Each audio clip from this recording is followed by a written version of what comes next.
There's something else on this third video that I want to make sure that we see about Psalm 51, and that is the use of verse 7, hyssop, that we oftentimes will just kind of glance over if we're not really sure about being particular and careful and thoughtful about the words that are used in Scripture.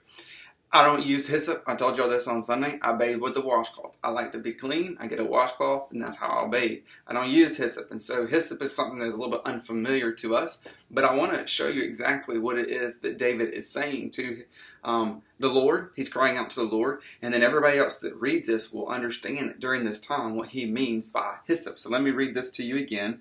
Purge me with hyssop, and I shall be clean. Wash me, and I shall be whiter than snow. David is coming to the Lord and saying, David, the Lord, I'm a sinner. I need you. Only you can save me. Only you can cover over my sin. Only you can make my sin forgiven. Only you can cleanse me. And there are two things that I want to bring out about hyssop that David uses specifically, hyssop, that I want us to bring to the light so that you and I understand what he's saying. The first use of hyssop that we see is in Exodus, where God's people, the Hebrew people, on the very last plague that was hit Egypt before the people were going to exit out of Egypt, it was going to be death of the firstborn son. And so God said, I'm going to protect my people, but how I'm going to protect my people is you need to kill a perfect, spotless lamb. And you need to take the blood of that perfect, spotless lamb and you need to paint it over your doorpost, and then I will pass over you in judgment. I hope you get that connection. I hope I don't have to make it for you.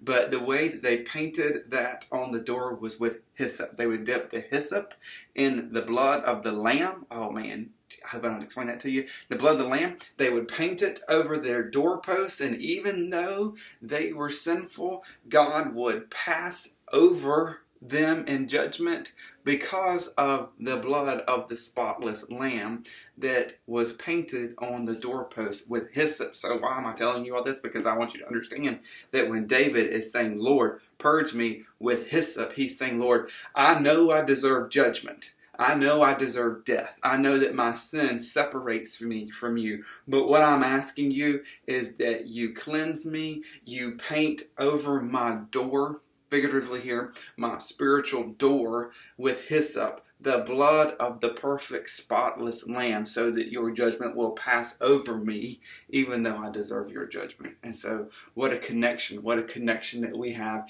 in the New Testament, where we see that this perfect spotless lamb of the Old Testament in Exodus was pointing to was the ultimate lamb, Jesus, who, if we believe in him, we are going to be passed over in judgment, even though we deserve judgment.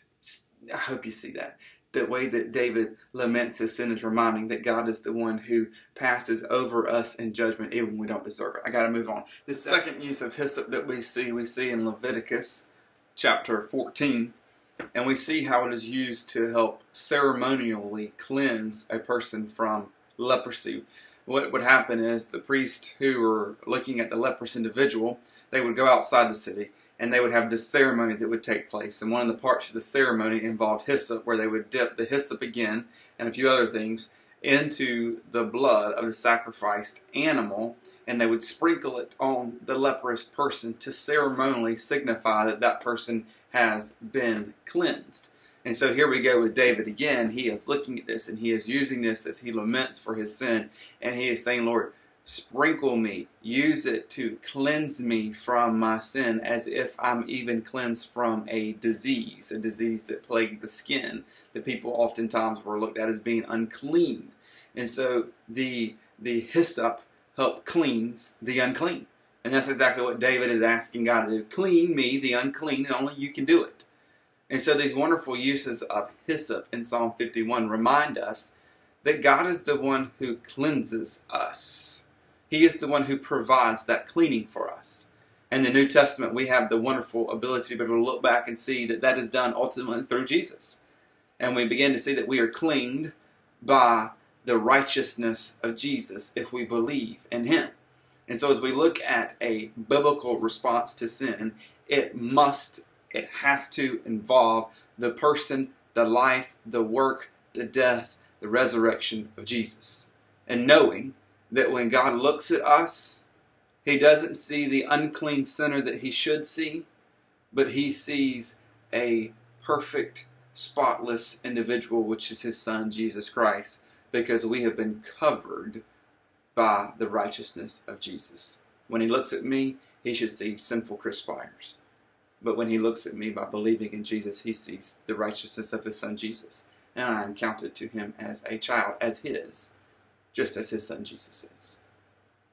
What a wonderful privilege it is knowing that God provides for us to be cleansed by his Son Jesus. And even though we are sinners, we can be cleaned by what God has done for us through his Son Jesus. Thanks be to God for his goodness to us that we do not deserve.